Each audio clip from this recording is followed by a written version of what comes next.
আমি এখন চলে আসছি যেখানে আমার পিছনে দেখতেছেন ইরি বড় ধান চাষাবাদ করা হয়েছে, কিংবা পাশেই দেখা যাচ্ছে গবাদি পশুর খাদ্য চাষাবাদ করা হয়েছে।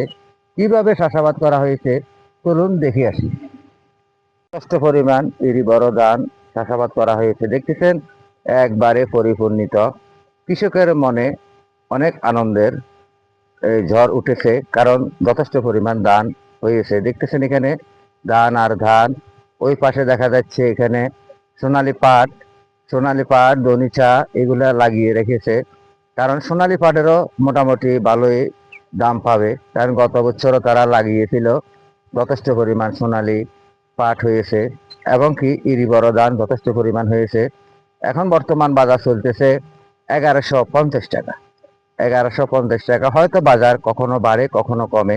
আমার পাশেই দেখতেছেন এখানে গবাদি পশুর খাদ্য চাষাবাদ করা হয়েছে।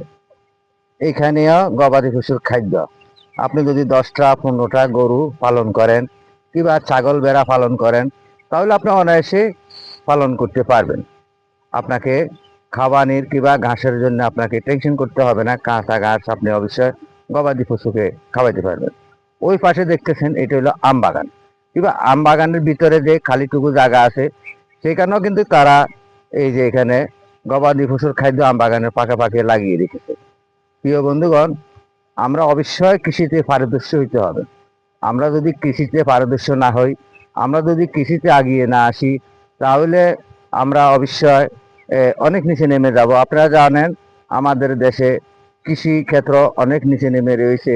তাই অবশ্যই কৃষকদের পাশে দাঁড়াইতে হবে, কৃষকদেরকে উৎসাহ দিতে হবে।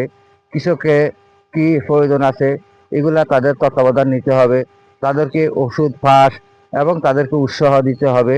তাদেরকে নিত্য নতুন চাষাবাদ করার জন্য আমরা অবশ্য উপদেশ দিতে হবে।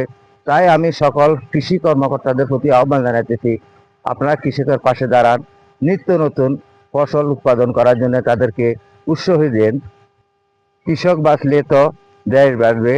তাই আসুন আমরা সবাই কৃষি কাজ করে আমরা আমাদের যেখানে পারি কোনো খালি পরিত্যক্ত জায়গা যেন আর না থাকে, সেখানে আমরা কৃষি গড়ে তুলি। অবশ্যই আমাদেরকে কৃষিতে পারদর্শী হইতে হবে, কৃষি কাজ আমাদেরকে করতে হবে। কৃষিতে অনেক লাভবান হইতে পারবো। আমরা এই নতুন বাংলাকে একটা স্মার্ট কৃষিতে পরিণত করতে পারবো। সকল বন্ধুদেরকে আন্তরিক ভালোবাসা। ইউটিউব চ্যানেল, ফেসবুক পেজ থেকে আন্তরিক ভালোবাসা অভিনন্দন জানিয়ে এখানে বিদায় নিচ্ছি। আসসালামু আলাইকুম।